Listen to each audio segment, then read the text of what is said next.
Advocate Bhudev Mahananda का अभिवादन स्वीकार कीजिए।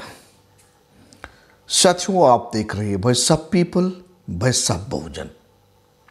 अब भारत को कौन बचाएगा, ये चिंता का विषय बन चुका है। चिंता का विषय क्या है?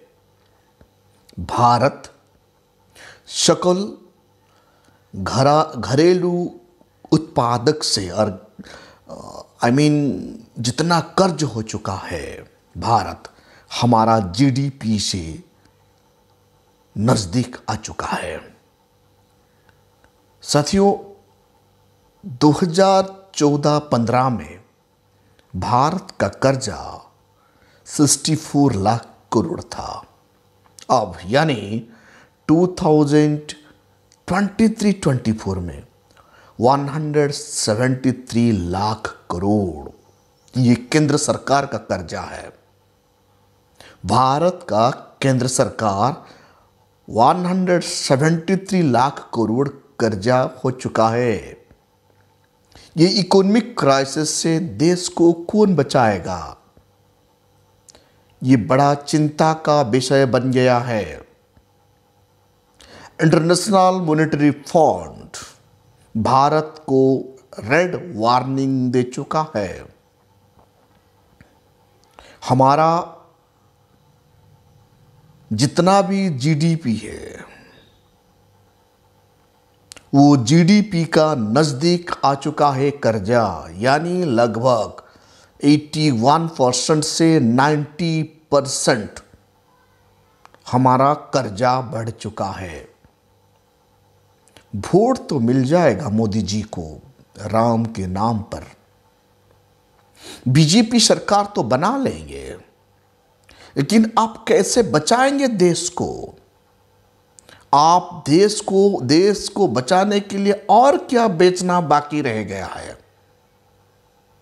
साथियों, तेल तो बेचा गया, रेल तो बेचा गया, रेलवे बेचा गया, हवाई अड्डा बेचा गया, नवरत्न बेचा गया। अब बचा क्या है? शायद भारत का सिटीजन को ही बेचना होगा, भारत का जमीन जंगल को ही बेचना होगा, और कुछ दिखाई नहीं दे रहा है। देश में देश का बुद्धिजीवी चुप क्यों है? देश को इतना बर्बाद हो जाने के बाद भी लोगों को कैसे मानसिक स्तर से धर्म के नाम पर गुलाम बनाया जा रहा है, किसी को पता ही नहीं चल रहा है। आज भारत में हर कोना में राम का नाम पर टीवी में 24 आवर दिखाया जा रहा है, लेकिन मीडिया 173 लाख करोड़ जो केंद्र सरकार कर्जा ले चुका है उनके बारे में नहीं बताया जा रहा है। इसलिए मीडिया चुप है। मीडिया सिर्फ राम मंदिर के बारे में बताकर लोगों को फंसा दिया। मीडिया लोगों को राम मंदिर में फंसा दिया, मोदी जी धर्म में लोगों को फंसा दिया, और केंद्र सरकार लोगों को कर्जा लाकर फंसा दिया। यानी भारत का लोग अब कर्जा में डूब चुके हैं। बुद्धिजीवी मौन, भारत का इकोनॉमिक्स मौन, भारत का एग्जीक्यूटिव मौन, भारत का जुडिशरी जो लॉ डिस्चार्ज कर रहा है, केंद्र सरकार उन्हें पालन ही नहीं कर रहा है। मीडिया बिक चुका है। मतलब ये भारत को कौन बचाएगा? भारत डूब रहा है। ये बात भारत का लोगों को कौन बताएगा? इतना कर्जा देश हो गया। साथियों, 1947 आजादी हुआ, उनसे लेकर 2014 तक हमारा टोटल कर्जा था 55 लाख करोड़, लेकिन आज वो बढ़कर 205 लाख करोड़ सिर्फ केंद्र सरकार 2014 से जब उनका सरकार आया 2023 तक 173 लाख करोड़ कर्जा ला चुका है। यानी देश को कैसे इकोनॉमिकली कंगाल कर दिया गया है। अब जो सरकार आएगा वो देश का इकोनॉमिक को संभालना नामुमकिन है। देश वासियों को मिलियन और ट्रिलियन डॉलर का सपना दिखाया जा रहा है, दूसरी तरफ देश कंगाल हो चुका है। धर्म का अफीम ज्यादा दिन तक चलने वाला नहीं है। ज्यादा साल तक धर्म का अफीम पिलाकर भारत का इकोनॉमिक को कंट्रोल किया जा नहीं सकता।